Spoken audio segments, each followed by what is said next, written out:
What if I told you that the most impressive thing about the Bahrain test was not the best time, but what Lewis Hamilton revealed about Mercedes?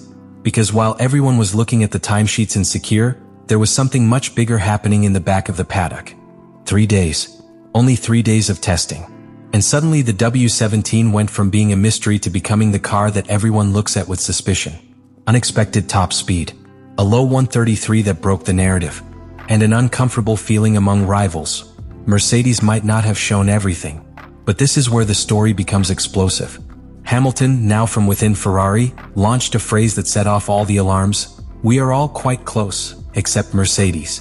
It was not a frontal attack. It was something much smarter. It was a warning. Because if anyone knows what the German structure is capable of hiding in the preseason, it is him. Has Mercedes found a technical margin in the W17 that the rest does not yet understand? Is Ferrari really at the level it seemed in the long runs? Or was what we saw in Bahrain just the prologue to a much bigger advantage? The preseason tests in Bahrain are always a game of masks. Unknown fuel loads, hidden engine maps, different programs. But still, there are sensations that cannot be hidden. And what the first day in Secure left was a clear perception. Ferrari was solid, but Mercedes was disturbing. From the first morning, the SF25 took to the track with a conservative approach. Charles Leclerc was in charge of opening the program. Long stints, constant rhythm, few corrections behind the wheel. The car looked stable in the slow corner, especially in the second sector of the circuit. There was no violent bouncing or exaggerated rear instability. It was a predictable Ferrari. And that, after the ups and downs of development in 2024, is already positive news. Hamilton took the wheel in the subsequent session with a similar approach. No more looking for headlines. No desperate twists and turns. Methodical work. Balance adjustments at curve entry. Late braking test. Progressive adaptation to the front axle of the SF25. He was seen testing different lines, especially in turn 10, one of the most delicate points of the circuit due to the lateral transfer of load. Ferrari was building a base, not a spectacle. The second day was more revealing. Ferrari ran a full race simulation. This is where hidden potential is truly measured. The pace was competitive, constant. No sudden drops in performance. Tire degradation was under control, something essential in Bahrain where the asphalt is abrasive and temperatures easily exceed 40 degrees on the track. The SF25 proved it can sustain high pace without destroying the rear compound. But while Ferrari worked on consistency, Mercedes hit with numbers. The W17 began to set records that broke the cautious tone of the test. A low 133 that did not seem like the product of an isolated lap with soft tires and an empty tank. The top speed on the straight line immediately attracted attention. In the speed traps, the Mercedes recorded higher figures without appearing to be unstable when cornering. That's what worried rival engineers the most. It wasn't just power, it was efficiency. That's when the murmur in the paddock began.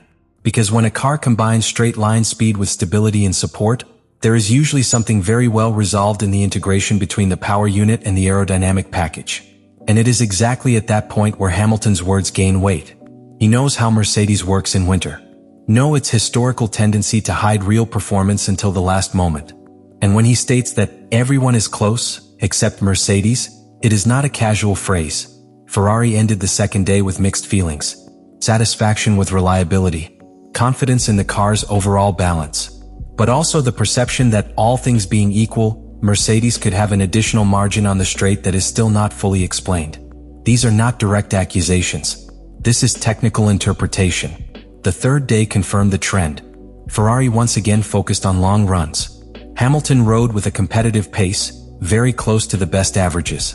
But an explosive lap did not appear that directly responded to the W17's 133. It may be strategy. It may be a different fuel load. But in modern Formula One, when a rival marks territory in the preseason, silence also communicates. At the end of the 3 days in Secure, the summary was clear. Ferrari has a strong, balanced car with room for development. But Mercedes has reappeared with something different. Something that does not entirely fit with the reconstruction narrative that they have been bringing since 2024. And this is where the tension begins to escalate. Because if the W17 really combines a more efficient power unit with a stable chassis and a wide operating window, Ferrari will not only have to compete, it will have to react quickly. And Hamilton, from inside the red garage, seems to be the first to publicly warn about it. The desert spoke. And although times don't count points, they do tell stories. And the story that began in Bahrain suggests that the 2025 season could start with a much bigger surprise than Ferrari expected. In the paddock, no one talks openly about illegalities. This is not how modern Formula One works. What exists is something much more sophisticated: reading between the lines, engineers observing partial telemetry, equipment measuring speeds of passage along straight lines, analysts comparing microsectors. And what that data suggested at Secure was that Mercedes isn't just fast, it's efficient in a different way.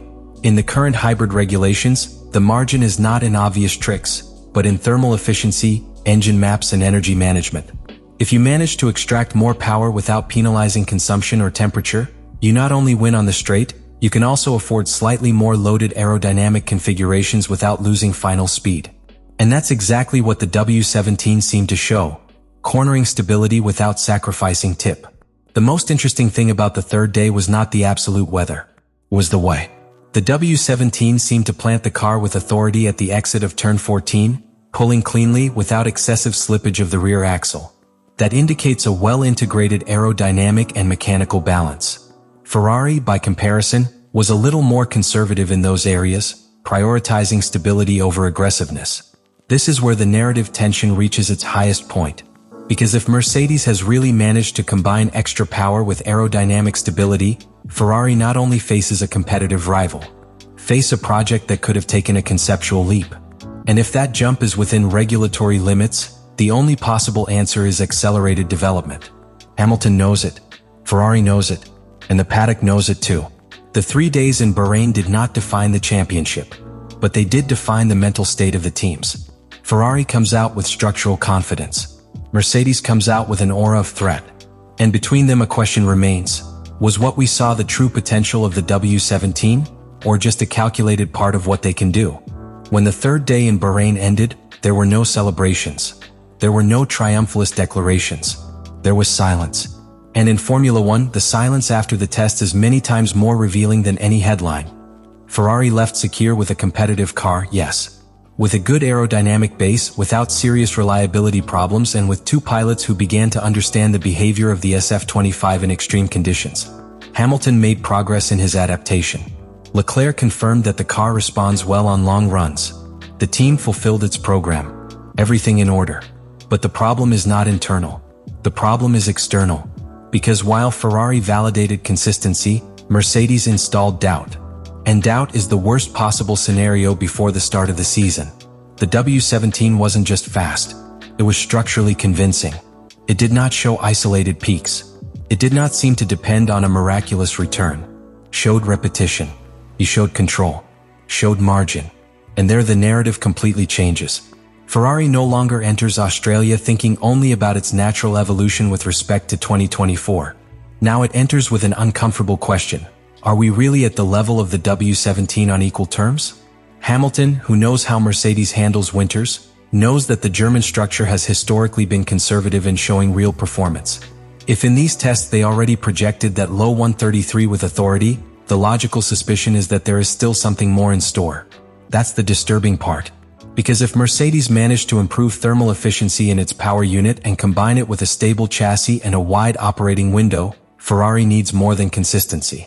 Needs developing aggression. And that means quick decisions, early evolutions, calculated risk. The 3 days in Bahrain then leave a scene of technical tension. Ferrari has a solid foundation. Mercedes has an aura of conceptual leap. McLaren remains competitive. And Red Bull is still a partial unknown. But the focus now is on that direct comparison that everyone expects to see in real qualifying and race conditions. What happened in the desert was not a simple pre-season. It was a message. Mercedes made it clear that it is not under reconstruction. It is on attack. Ferrari confirmed that it is prepared to fight, but has not yet demonstrated superiority. And Hamilton, with a single phrase, changed the political climate of the paddock. Because when someone who was the leader of Mercedes for more than a decade suggests that they are one step ahead, he is not speaking from intuition. He is speaking from experience. Now everything moves to the first race, to real conditions, a park firm, with equal fuel and competitive pressure. There we will know if Bahrain was a calculated mirage or the beginning of a new hierarchy. But one thing is already certain. The 2025 season did not start in Australia. It began in those 3 silent days in Sakir. And Ferrari already knows that it cannot afford to observe. The Bahrain tests do not award points. They don't give out trophies. They do not define championships. But they do reveal addresses.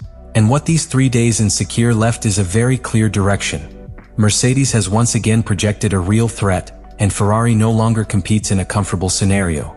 The SF25 showed stability, consistency, and a solid technical foundation. Ferrari does not have a fragile car. He does not have an improvised project. He has consistency in long runs, good tire management, and a progressive integration of Hamilton that is on the rise. That's a strong starting point. He did not expose confidential data. But he did something more powerful. He put the focus. When he claims that everyone is close, except Mercedes, he is setting off a strategic alert. Because he knows how performance hides in winter. He knows when a team saves something and when it doesn't.